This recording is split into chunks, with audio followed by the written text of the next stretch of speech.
Huh?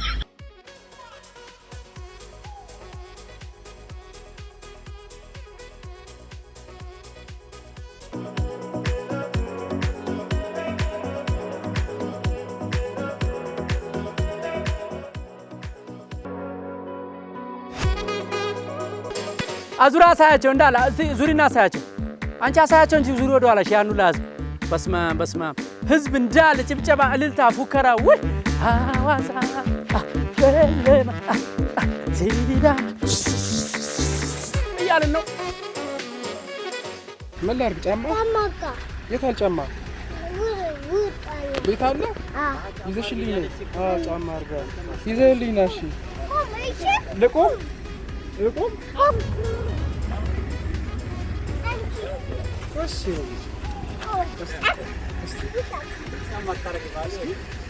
ካሻሻለ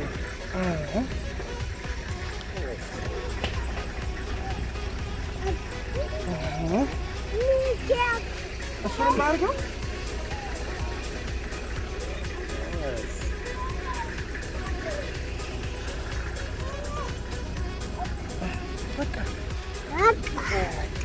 ተባረክልኝ። አባ ምን አደረገ? ምን አደረኩኝ? ይሄ ምንድነው? ምንድነው? ጫማ። ብራቮ! የተወደዳችሁ የምታዩት የአባትና የልጅ ፍቅር አስደናቂ ሚስጥር አለው። አባ ጫማ አርግ እንጂ ብላ እየሮጠች ጫማ ይዛ መታ እግሩ ላይ ያጠለቀችው ህፃን ማናት? ለምንድን ነው ሶስት ህፃን ታቅፎ ይሄ ሸበላ ወጣት የቆመው? ገብተን እንየዋ። ሰላም ሰላም ሰላም፣ እንዴት ናችሁ? ከሱዳን መጣን ልናያችሁ። ለራስ ብቻ መኖር ይብቃ ይላል። የፖፖ ማት ትቆጥራለህ፣ ፖፖ ትጠላለህ። በስመ በከለር ነው። ሰማያዊ ለወንድ ፒንክ ለሴት፣ ሰማያዊ ለወንድ ፒንክ ለሴት። እቺ አጋዘን ግን ጠፍታብኛለች። እዚህ አግታችኋት ነው ለካ። በዚህ ጋር ነው እንዴ? እንዴት ናችሁ? ሰላም ነው? የወከብነው መጣን። እማዬ ደህና ኖት? ዳኤቡሽ ኧረ ቁጭ በሉ። ዋሳፍ እንዴት ኖት? አዎ እግዚአብሔር ይመስገን። ሰውን ለመርዳት ሰው መሆን ብቻ በቂ ነው። ዜጋ ለዜጋ ምሰሶ ነው። ሐምሌ 2011 ቢሻን ጉራቻ ይላል። ስሞት ማን ነው ማማ? ስሞት የኔ በቀለች ገርማሙማ ገርማሙ ጩሌ እድሜዎት ስንት ሆነ አሁን? እድሜ የእርሶ አመት 100 ሞላ? አረ የእርሶ የበቀለች ስንት አመት ሆናት? እሺ አሁን ያለ ነው የት ነው? ቃል በጎ አድራጎት ሀገር በቀል ድርጅት ነው ያለ ነው። ማዘርዬ ፈገግ እንላለን። እና ጤናዎትን ደህና ኖት? ትንሽ ከወጣቶቹን ደግሞ ላጫውታቸው። አረፍ በሉ። ባዶ እጄ መጣሁ ይቅርታ። እሺ ማማዬ አረፍ በሉ። እንዴ ልግባ? ምንድን ነው እዚህ ደግሞ? አቤት አቤት አቤት! በአንድ ክፍል ስንት ታሪክ ይሰራል ሰው ልጅ። በእናት እዚህ ጋር ኒኬል ኩባያ አለ፣ የድሮብ ኩባያ፣ የድሮ ምሳቅ አለ፣ እንትን አለ፣ ስልክ አለ። ፈረሶቹ እንዳለ እየሮጡ ነው። ሙጫ እዚህ ጋር ዱቅ ብላለች። እንደገና ቲቪ ተከፍቷል። እዚህ ጋር ባነር ተሰርቷል። ዞር ስትል እዚህ ጋር ሙጫ እንኩኒስ ማሎጀተኒስ ሙጫ እንኩኒስ። እንዴት ነው ማማምሩት! በእናታችሁ የታለች ደግሞ ያቺ የወርቅ ልጅ የተባለ ወርቃማ የተባለችው ልጅ እቹት እየለጠጠች። ይሄ ደግሞ ብርማ ነው። ብርማ አቤት አትል እስኪ። ይሄ ደግሞ ቾኮሌት የታለች ወርቃማዋ? አቤት ወርቂቱ እዴ ቁልጭ። አንቺ ይሄን የመሰለ የብር ጉልላት የመሰለ አይን ይዘሽ የት ነበርሽ? ያስትሽ ኮረመመያት ነሽና እሷ ስትደነቅ አንተ ደግሞ የሆነ እንትን አለብህ፣ የሆነ ነገር አለብህ። በጣም እንትን ይበላል፣ እንዲህ ያደርጋል። እውት ነው እግር አሁን የኔም እግር እቺን ታክል ነበር ማለት ነው። እንዴት አለ ወዳጅ? ማን ነው ስሙ? ኤልያስ እስራኤል። አሁን ያለ ነው የት ነው? ቃል በጎ አድራጎት። እሺ፣ ሀገር በቀል ድርጅት ነው ያለ ነው። እሺ፣ አሁን ቃል በጎ አድራጎት ውስጥ ነን። ማን ነው የመሰረተው? መስራቹ ያው እኔና ባለቤቴ ነን። መቼ? የዛሬ 3 ዓመት። እነዚህ ሁሉ ህጻናት ምንድን ናቸው? እነዚህ ሁሉ ህጻናት ተወልደው ተጠልፈው የተገኙ ህጻናቶች ናቸው። እሺ፣ እናትም አባትም የላቸው ከተለያየ ቦታ የተገኙ ህጻናቶች ናቸው። ሁሉም የራሳቸው ታሪክ ያላቸው፣ አሳዛኝ ታሪክ ነው ያላቸው ሁሉ። ያው እንግዲህ ወላጅ አልተገኘም እስካሁን የተገኘ የለም። ወላጅ እኔ ነኝ ብሎ የመጣ እስካሁን የለም። እናንተ ምንድን ነው የምታደርጉላቸው? እንግዲህ ያው ሲመጡ ከደማቸው ነው የሚመጡት። ከጤና ጣቢያ የሚመጡትን መቼ እንደተወለዱ እንጠይቃለን። እሺ፣ ጠይቀን ያው እዛው ሪከርድ ስለሚያደርጉ ከዛ እዚህ ከመጡ በኋላ 24 ሰዓት ከሞላቸው የማጠቢያ አገልግሎት እንሰጣቸዋለን። እሺ፣ ከዛ በኋላ ወደ ልብስ ይቀየርላቸዋል። ወዲያውኑ የጣሳ ወተት ነው የሚጀምርላቸው እስከ 6 ወር ማለት ነው። ከ6 ወር በኋላ ደግሞ ያው 1000 ቀናት የሚባል አለ በሳይንስ፣ እሱን እንጀምርላቸዋለን ማለት ነው። ምንድን ነው 1000 ቀናት? ያው ምጥን የሚባል አለ፣ የተለያየ ነገር 18 አይነት ምግብ ነው የሚጠቀሙት። ኦኬ፣ እነዛን ነገሮች አስፈጭተን ከዛ በኋላ እሱን ይጠቀሙት በአጥሚት በምናምን። አሁን ስንት ልጆች አሉ? አሁን ላይ 9 ልጆች አሉ። 9 ህጻናት አሉ። አሁን እዚህ እስከ መጨረሻው ይቆያሉ ወይስ የሚወስዳቸው ሰው ሲገኝ ይሄዳሉ? ትንሽ አሁን የእኛን ድርጅት ለየት የሚያደርገው ከሌሎቹ ህጻናቶችን ለማንም አሳዳጊ አሳልፈን አንሰጥም። ቢያንስ ከ18 ዓመት በኋላ ወላጅ ነኝ የሚል ከመጣ ወይ ደግሞ እነሱም ጥያቄ ካቀረቡ የተገኙበት ቦታ ስላለ እንደገና ደግሞ የአይን ምስክርን ብለን የያዝናቸውን ሰዎች ስላሉ የሚፈልጉ ሰዎች ካለ በውስጠ ደንባችን መሰረት የዲኤንኤ ምርመራ ይደረግላቸውና ልጁ ፈቃደኛ ከሆነ ሄዶ ከቤተሰቡ ጋር መኖር የሚችልበትን አጋጣሚ እናመቻቻለን። ካልሆነ ግን ድርጅቱ ሁሉንም ኃላፊነት ወስዶ ያስተምራል። ስራ እንኳን የማያስይዝ ውጤት ካገኘ እንኳን ቢያንስ ለእያንዳንዳቸው የራሳቸው የሆነ ቡክ አላቸው። እስከዛ እስከ 18 ዓመት ድረስ ድርጅቱ በየወሩ አካውንታቸው ላይ ገንዘብ ያስገባላቸዋል ማለት ነው። ስለዚህ በዛ ተንቀሳቅሰው ስራ የመፍጠር አላማ ይኖራል። ግን እንደ በጎ አድራጎት ስራ ለምሳሌ አሁን 9 ናቸው አልከኝ። ለምሳሌ በየቀኑ መቼም ይደወላችኋል አይደል? ህፃን ተጥሏል እየተባለ የሚወስድ ሰው ቢኖርና የተወሰኑት ለምሳሌ ቦታ ሲለቁ በእነሱ ቦታ የመተካት ብዙን ተደራሽ የማድረግ አይነቱን ስትራቴጂ አላሰባችሁትም? በእርግጥ እውነታችሁን ነው ማለት አሁን እንደውም አሁን ግቢ ካሉት ህጻናት ውጪ ያሉት ህጻናቶች ናቸው እያሳቀቁ ነው ያሉት።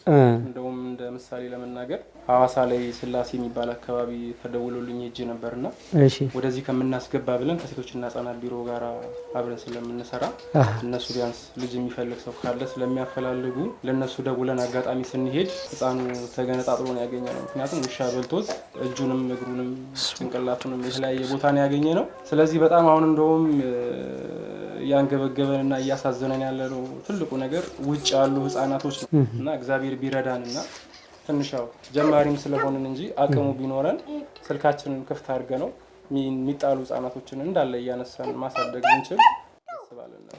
9 ልጅ ጥሩ የሚያሳድግ ወላጅ ከተገኘ የማትሰጡበት ምክንያት ምንድን ነው? አሁን ማንሰጥበት ምክንያት አለን። አሁን ድርጅቱ ሲቋቋም ራሱ ማሳደጊያ ነው እንጂ ወይ ደግሞ ማቆያ አይደለም። ላይሰንሳችሁ አይፈቅድም? ይከለክላችኋል መስጠት? መተዳደሪያ ደግሞ ይከለክለናል። ኦኬ። ምክንያቱም ማሳደጊያ ብለን ነው ፈቃድ ያወጣ ነው። ኦኬ። ስለዚህ የያዛችኋቸውን ይዞ እነሱ ላይ ትኩረት አድርጎ እነሱን ለፍሬ ማብቃት ላይ ነው የምታተኩሩት ማለት ነው። እሺ፣ መቼ ነው የተጀመረው? የተጀመረው እንዳጀማመር 2006 አካባቢ ነው የተጀመረው። ያው ዝም ብለን ጎዳና ላይ በጎ ስራ ለመስራት በሚል ጎዳና ላይ ከየቤቱ እያወጣን እናት አባት የሌላቸውን ህጻናቶች በሰው እጅ የሚያድጉትን ፍር ስቶ አልባሳት፣ ጫማ ይሄንን በመስጠት በአመት 2 እንሰራ ነበረ ከባለቤቴ ጋራ። መጨረሻ ላይ ግን እናቶችንም እየሄድን እየጎበኘን ለነሱም እህል እያስፈጨን አልባሳት እየሰጠን አንዳንድ ዶሮ እንዲያረቡ እያደረግን ይሄንን ስራ እንሰራ ነበረ። ግን መጨረሻ ላይ አንድ አሳዛኝ ነገር የገጠመ ምንድነው በየቤቱ በምንሄድበት ሰዓት አንድ እናት የሚጦራትም የለም የሚያያትም የለም ታማ ተኝታ የገጠመን። ከዛ በኋላ ነው ለምንድነው ራሳችንን አሳልፈን ለዚህ ስራ ማንሰጠው በሚል የህፃናት ማሳደጊያና የእናቶች መጦሪያ ብለን ፕሮፖዛል ቀርጸን ለፌደራል መንግስት አቅርበን ከማህበራት ኤጀንሲ ፍቃድ አውጥተን ከዛ በኋላ ወደዚህ ስራ የገባ ነው እና ይሄንን ይመስላል። 9 ልጅ ለማሳደግ መቼም የሆነ ገቢ ያስፈልጋል። በዓለም እይታ ነው በመንፈሳዊ እይታ አስተያየው ላይ ያስፈልግ ይችላል። ግን እኛ ዓለም ላይ በመናየው እይታ ብር ያስፈልጋል ብለን እናስባለን። እናንተ ምን ያህል ገንዘብ ቢኖራችሁ ነው ይሄን ውሳኔ ወሰናችሁት? ጥሩ ነው። በገንዘብ ደረጃ ከመጣ ምንም ነገር የለም። በገንዘብ ከመጣ ግን ታዲያ እንዴት ይሆናል? አላማው ነበረን፣ ሀሳቡም ነበረን፣ እምነቱም ነበረን። ይህን ስራ እንሰራዋለን ብለን አመንን። ከየት አምጥታችሁ ልታበሏቸው ልታጠጧቸው? አዎ በእርግጥ እሷም ባለቤቴም የመንግስት ሰራተኛ ነች። እኔም ትንሽ የድርጅት ነገር አለችኝ፣ የክሊኒክ ነገር አለኝ። ከዛ በምን እናገኘው ቢያንስ በቀን 7,000 ብር አገኝ ነበረ። አሁን ላይ ግን በሳምንት እንኳን የሚመጣልኝ 1,000 ብር ነው። ምክንያቱም ስራውን የራሴ አቆመዋለሁ። ምክንያቱም እዚህ ቦታ ያሉት ከገንዘብ በላይ ናቸው። ስለዚህ ትኩረት ማድረግ ያለብኝም አላማዬ ላይ ስለሆነ አሁን ከዛ ድርጅት ላይ በቀን 7,000 ብር ከማገኝበት ድርጅት ትቼው አሁን 1,000 ብር ሳምንት ይመጣልኛል። ያም 1,000 ብር ለኔ አይደለም ለነሱ ነው። እያገለገልኩ ያለሁትም በነፃ ነው። ስለዚህ ይሄንን ይመስላል ያለው። ህፃናቶች አሁን እዚህ ጋር ሁሉም ከነደማቸው የመጡ ናቸው። ግን ዛሬ ላይ ደግሞ ይሄው አባ እያሉ ይለዋል ሲጫወቱ እንደነዚህ አምረው እንኳን ማየት ላይ እሱ ማን ነው? እሱ ማን ነው? እሱ ማን ነው? እሱ ማን ነው? አባ ሰዎችም እንደናንተ የበረከቱ ተካፋይ መሆን ከፈለጉ በምንድን ነው ማገዝ የሚችሉት? ሰው የሆነ ፍጡር የሆነ ሁሉ ሊሳተፍበት የሚገባ ስራ ነው። ምክንያቱም እግዚአብሔር የሚደሰትበት ስራ ነው።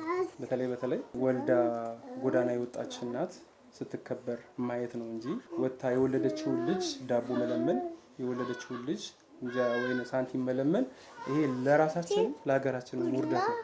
በተለይ በሁለተኛ ደረጃ ደግሞ ህፃናቶች የእግዚአብሔር ስጦታዎች ናቸው፣ የአምላክ ስጦታዎች ናቸው እንጂ የኛም አይደለም። ስለዚህ እግዚአብሔርን እየፈለግን በእግዚአብሔር አምሳል ተፈጥረናል እያልን የእግዚአብሔርን ስጦታ ደግሞ ውሾች፣ ጅቦች በየቦታው እንዲበሉ መፍቀድም የለብንም። እኛም ትልቁ ደግሞ ከአውሬም እየተናጠቀን ያለ ነው።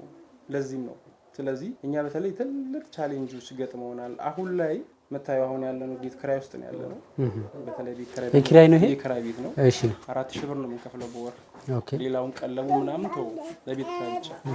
በወር የምናገኛት እንኳን ከከተማ ቋሚ ረዳት ተብሎ ወይ ደግሞ የክብር አባላት ተብሎ 3,500 ብር ነው የሚሰጡ ነው።